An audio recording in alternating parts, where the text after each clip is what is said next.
జర రసవత్తరంగా ఉన్నది. కథలు కార్ఖానాలు రసవత్తరంగా ఉన్నాయి. నిన్న ఆల్మోస్ట్ అంటే నిన్ననో మొన్ననో అఫ్కోర్స్ కరెక్ట్గా చెప్పాలంటే సాటర్డే రోజు 46 సంవత్సరాల ఒక మన దేవాలయం సంబల్లా బయటపడ్డది. 46 సంవత్సరాలు ఈ గుడిని ఎవడు కబ్జా చేసిండు, ఇన్ని రోజులు ఈ గుడి మనకు కనబడకుండా ఎవడెవడు ప్రయత్నం చేసిండు అని అనేది మన చిట్టా నంబర్ 1. మన అనిలాత్మజుడు, మన కపికిషోరుడు, హనుమంతుడు విగ్రహమే కాకుండా పక్కకు ఆ మృత్యుంజయుడి జటాధరుడి శివలింగం కూడా మనకు దొరికింది. ఒక జ్యోతిర్లింగ్ రాత్రి రాలేదు కదా అని చెప్పి యోగి ఆదిత్యనాథ్ గారు కూడా దీని మీద ఖచ్చితంగా మాట్లాడినరు. అయితే అసలు ఏం జరిగింది ఏందని అంటే సండే పొద్దున ఏదైతే ఆ హనుమంతుడి విగ్రహం మనకు ప్రకటితమైందో, జ్యోతిర్లింగం ఏదైతే మనకు ఇప్పుడు అక్కడ వెలిసిందో, అంటే ఇన్ని సంవత్సరాల నుంచి మనకు దొరకకుండా కప్పిపుచ్చి కబ్జా చేసి దాన్ని నడిపించిండ్రు. వీటికి మన ఆదివారం రోజు పూజలు అర్పించిండ్రు పండితులు, వేద పండితులు.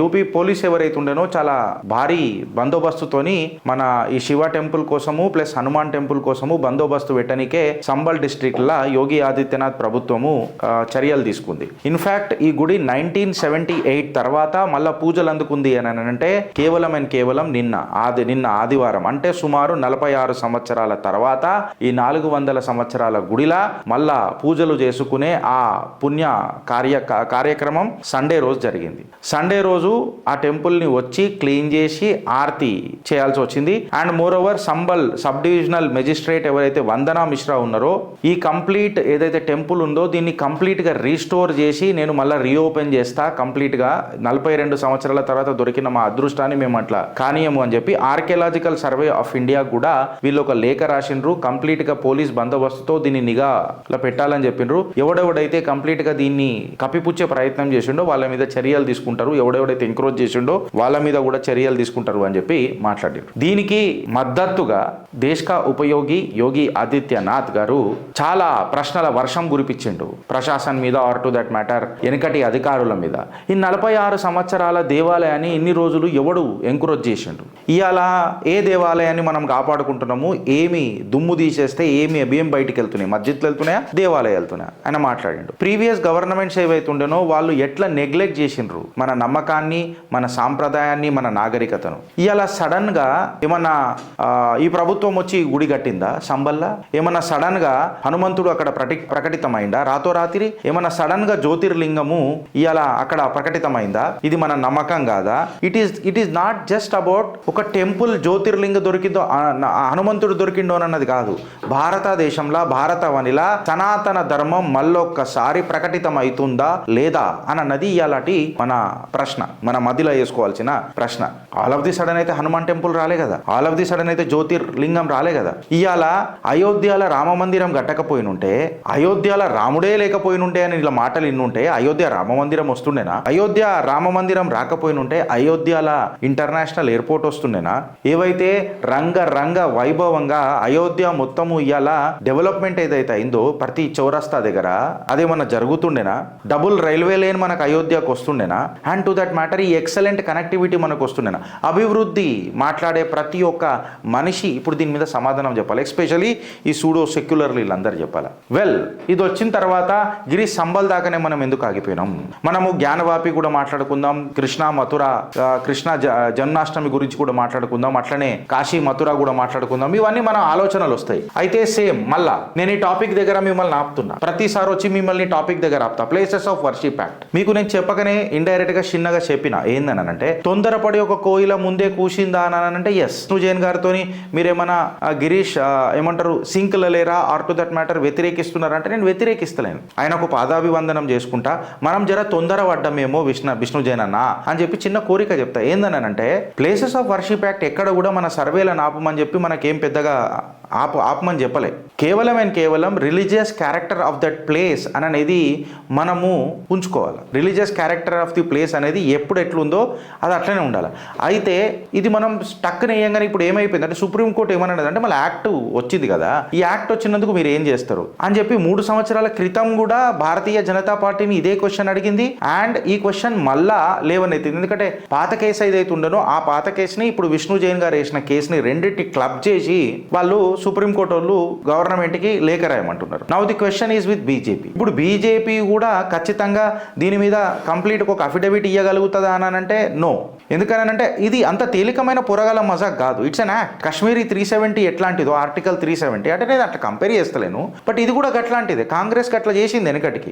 హిందువులను అడిగి చేసిందా, హిందువులను అడిగి చేసిందా అంటే నువ్వు నిద్రపోయినావు కదా నాడు. నువ్వు నిద్రపోయి గాఢమైన నిద్రలకని నువ్వు మోదీ గారు వచ్చిన తర్వాత లేచి ఈ రోజు మోదీ గారు అన్ని చేసేయాలని అంటే కూడా అది పోరగాళ్ళ మజాక్ కాదు. It's a subject to law and order situations ఉంటాయి, చాలా ఉంటాయి ఈక్వేషన్స్, చాలా అంటే చాలా ఈక్వేషన్స్ ఉంటాయి. ఎందుకంటే వీళ్ళ దగ్గర విషబీజాలు నాటి పెట్టి పెంచి పోషించి వీళ్లకు మద్దతు తెలిపి అయ్యే మేము మీకోసమే పనిచేస్తాం రా అన్న ఆశ్వాసం కల్పించిన ఇప్పటిదాకా కాంగ్రెస్ ప్రభుత్వాలు. ఇక నేను వాళ్ళ గురించి మాట్లాడుతున్నా, ఎవడెవడో దంగలు చేస్తాడు. హైలైట్ ఏందని అంటే మీకు ఒకటి అర్థం చేసుకోవాలా, ప్లేసెస్ ఆఫ్ వర్షిప్ యాక్ట్ అని చెప్పి పెట్టి హిందువులను తన దేవాలయాల దగ్గరికి పోకుండా దాని రిలీజియస్ క్యారెక్టర్ ఏందో కనిపెట్టకుండా ఆపింది ఆనాటి కాంగ్రెస్ ప్రభుత్వం ఈ చట్టం తీసుకొని వచ్చి. కాకపోతే ఈ రోజు మీరు గుర్తు చేసుకోవాల్సింది ఏందనంటే మళ్ళా అదే ముస్లింలకు వక్ఫ్ అనే చట్టం చెప్పి మన గుడులను ఆక్రమించుకునే వెసులుబాటు కూడా కల్పించింది కాంగ్రెస్ ఈయన చరిత్రనే. మీరు ఇది అర్థం చేసుకోవాలా.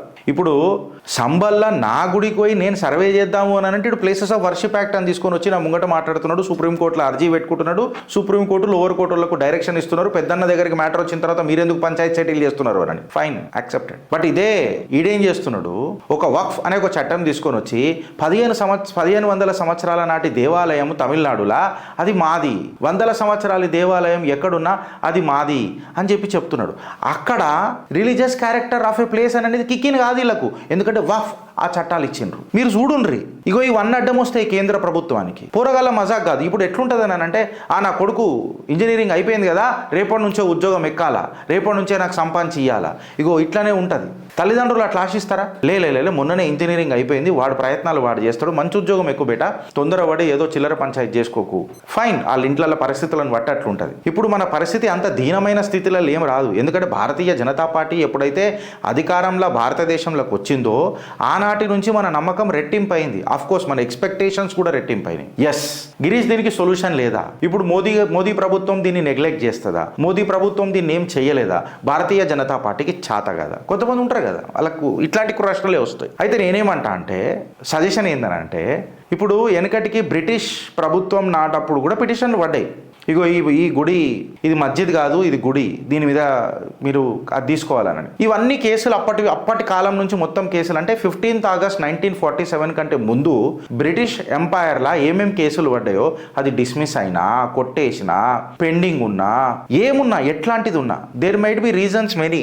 అప్పట్లో మనకు డెసిషన్ రాకపోవచ్చు. అయితే దీన్ని ఏం చేయాలనంటే ఆ కేసులన్నీ బయటికి తీసి మళ్ళీ మనం కేసులలో వేసుకుంటే maybe there might be a chance, దీన్ని మనం మళ్ళీ కౌంటర్ చేసే ఛాన్స్ ఉంటుంది. నేను ఒక లాయర్స్ పర్స్పెక్టివ్ చెప్తున్నా, లాయర్స్ యాంగిల్లో చెప్తున్నా, లీగల్ యాంగిల్లో చెప్తున్నా. సో ఇప్పుడు వర్షిప్ యాక్ట్ మీదకే వచ్చి ఛాలెంజ్ చేద్దామంటే ప్రభుత్వం కూడా అంత ఈజీగా చేయదు, ఎందుకంటే 3 సంవత్సరాల ముందే చేస్తుండే. ఇప్పుడు వక్ఫ్ చట్టానికే మనం చూస్తున్నాం వీళ్ళు ఎంత రభస చేసిర్రు జేబీసీలలో. అట్లాంటిది వర్షిప్ యాక్ట్ దగ్గరికి వస్తే ఏం చేస్తారు అనేది మీరు ఆలోచించుర్రి.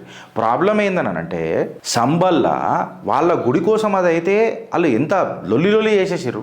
అదే మన గుళ్ళు విధ్వంసం అవుతుంటే కూడా కొన్ని ప్రభుత్వాలు ఇక్కడ పిచ్చోళ్ళు చేసిండ్రు అని చెప్పి మాట్లాడుతున్నారు. ఇక వాళ్ళ డిఎన్ఏ ఎట్లాంటిది, వాళ్ళ పెంపకం ఎట్లాంటిది, వాళ్ళకి ఏం నేర్పుతారు, వాళ్ళని ఎట్లా ట్రైన్ చేస్తారు, అవన్నీ మనం ఇప్పుడు ముందు మాట్లాడదాం. ఇలా కాంగ్రెస్ ఈయన చరిత్రలో ఇవే. సో నేను ఏమంటున్నానంటే హోస్లా పెట్టుకోండి, నమ్మకం పెట్టుకొని కొంచెము నాయకత్వపు లక్షణాలతో మీరు ఆలోచించుండ్రి. ఇట్లా డెసిషన్స్ తీసుకోవాలని అంటే కుదరదు. ఇది ఏ దేశ ఏ ఐసా కోయి ఏమనంటారు, ఒక ఇట్లా కాదు, మనం టక్కుమని డెసిషన్ తీసుకునేటట్టు. We need to be very whistle.